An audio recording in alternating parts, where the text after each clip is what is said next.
안녕하세요. 조용히 회사 다니는 사람입니다. 오늘은 2024년 5월 19일 일요일이죠. 제 S&P 500 투자일지 남기는 날이기도 합니다. 네, 이번 영상의 주제는 제가 이번 주에 현대자동차 경력직으로 지원했다가 서류 접수 결과가 나왔는데요. 보시는 것처럼 탈락을 했습니다. 서류에서 두 번, 벌써 올해 두 번째 떨어졌고요.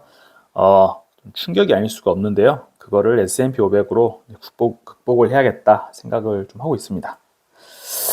현대차, 저희 업계에서 대감집이라고 불리고 하여튼 큰형님 댁 가가지고 노예 생활을 해도 해야 된다 뭐 이런 말이 있었죠. 우스갯소리로 들어보신 분 있을 거예요. 현차 사무직이야 답이 좀 됐으려나 뭐 이런 거.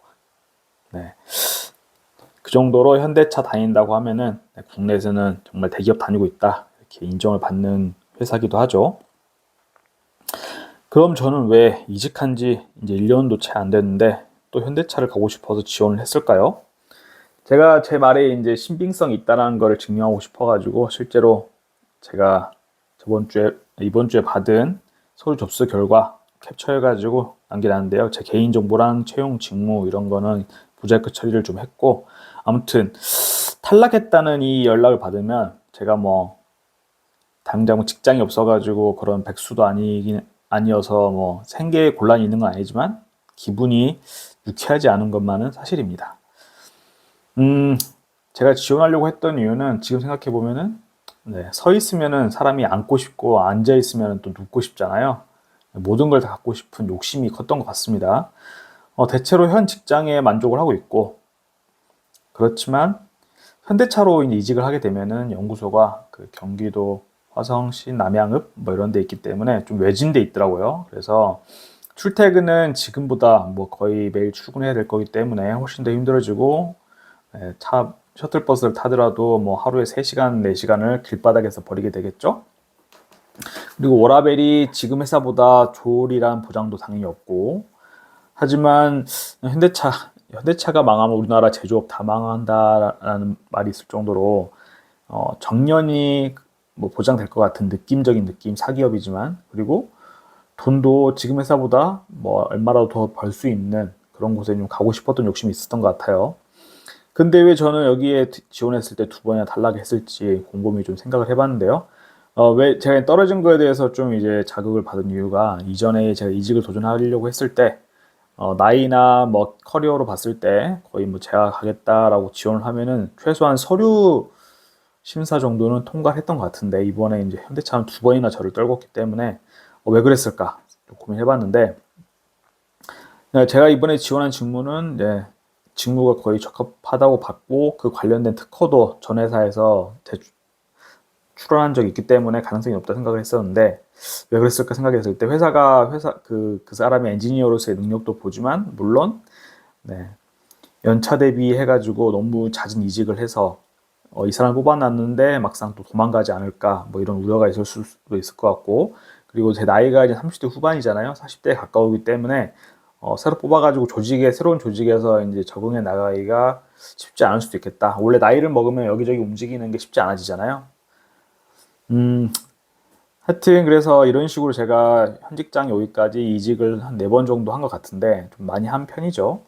그래서 아마 제가 이제 알아본 바에 따르면은 현업 실무팀까지 제 서류가 올라가기도 전에 이제 인사팀 선에서 커트 당하지 않았나 이제 보고 있고요. 이렇게 어쨌든 서류 접수해가지고 탈락하고 나면은 아쉬울 게 없다 할지라도 자존감이 좀 깎이겠죠. 너 이제 갈 데 없어지는 거 아니야? 그래서 괜히 욕심 뭐 추가로 부리면서 계속 서류 내가지고 자존감 깎아먹지 말고 좀 정신을 차려야겠다. 이미 저는 이직을 여러 번 했잖아요.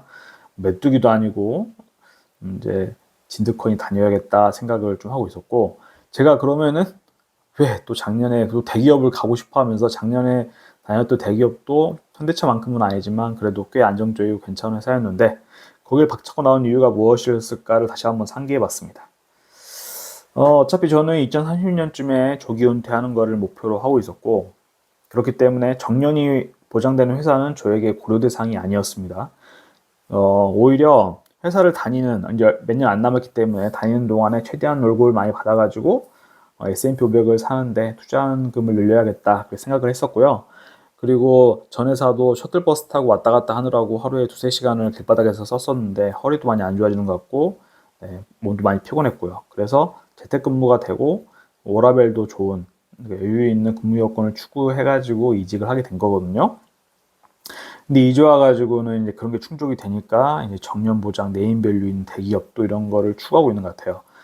그래서 이런 거 다 욕심내다가는 망하니까 그냥 제가 원래 추구했던 목표들에 집중하자는 다짐을 하게 되었고, 그거는 뭐 이렇게 정리가 되죠. S&P 500 ETF에 꾸준하게 투자를 해가지고 근로소득을 대체할 수 있는 것이 확인을 어느 정도 한 다음에 회사를 박차고 나가가지고 하고 싶은 일만 하면서 자유롭게 산다. 이거 저희 목표가 되겠습니다. 그래서 이렇게 된 김에 뭐 파이어를 꿈꾸는 분들에게는 매우 유명한 토대가 된 이론이죠. 4% 룰.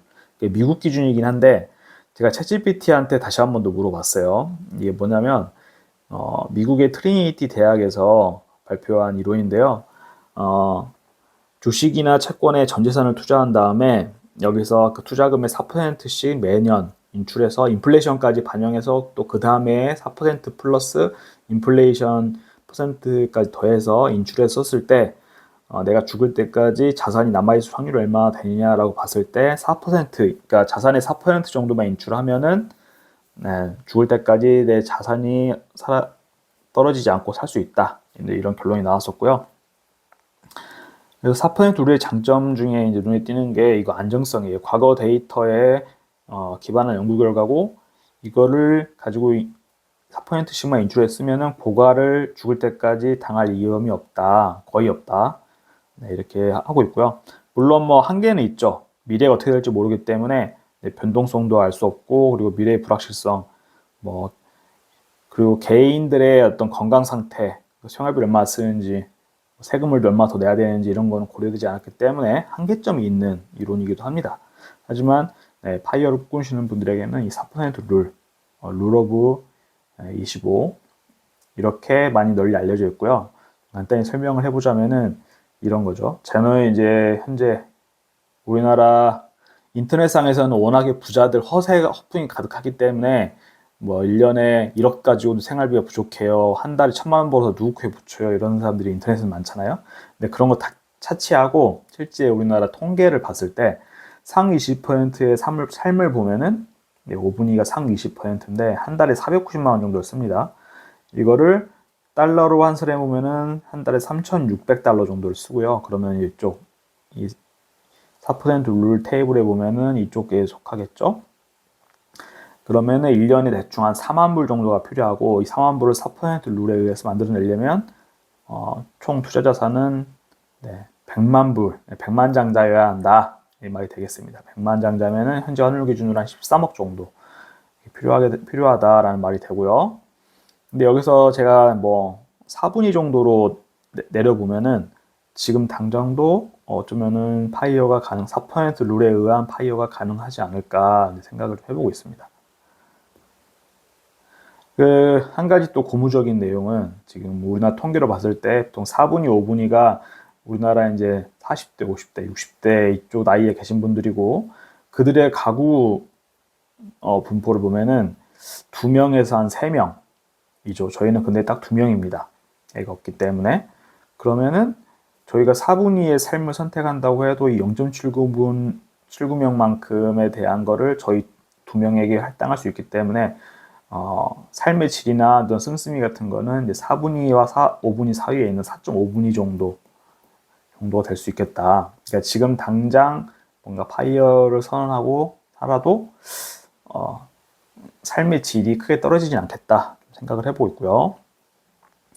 미국에서는 워낙에 이 파이어라는 거에 대해서 널리 퍼져 있기 때문에 관련된 사이트가 정말 많은데요. 이쪽 사이트에 들어가가지고 실제 한번 계산을 해봤습니다. 우리가 언제쯤 파이어가 가능할지.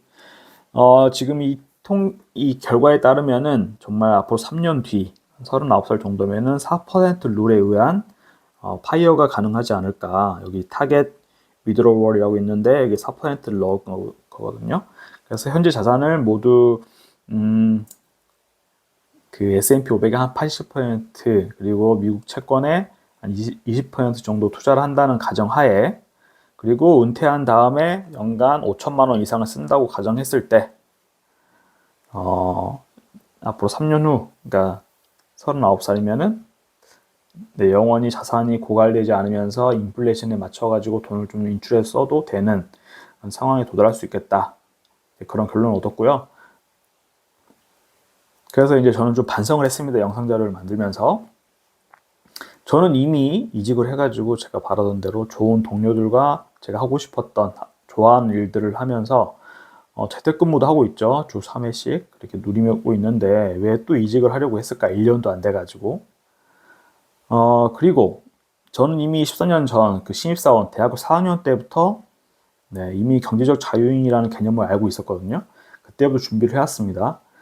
그런데 그렇게 해놓고 왜 이제 와서 또다시 평범한 사람들처럼 회사에서 네, 목숨 걸고 다니면서 정년까지 버틸 수 있는 그런 현대자동차라고 하는 데를 가고 싶어 했는가, 그에 대해서 좀 반성을 하게 되었습니다.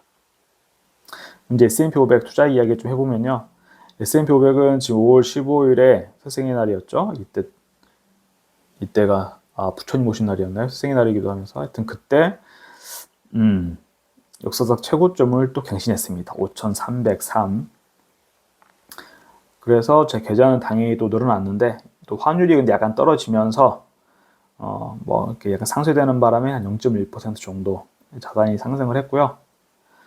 근데 S&P 500이 이렇게 오르는 거는 지금 인플레이션이 되게 심하잖아요. 그러니까 한마디로 돈의 가치가 계속 떨어지고 있다는 건데 주식 같은 투자 자산이 오르는 거는 어쩌면 당연한 결과일지도 모르겠다. 그래서 현금을 저는 이제 일정 부분 들고 있긴 하지만 그건 어떤 심리적인 안정감 때문에 들고 있고요. 최대한 현금을 빨리 투자 자산, 한정되어 있는 투자 자산으로 옮겨야겠다라는 생각이 들고 있습니다.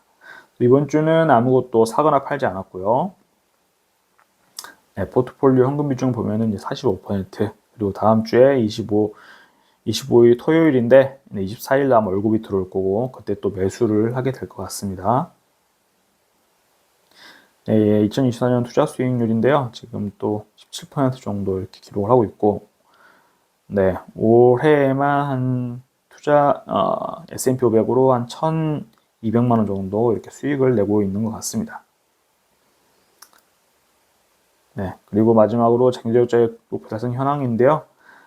대충 지번 주 대비 0.13% 정도 늘어났고, 총 투자금도 1억 8천 정도로 드디어 1억 8천을 돌파했다.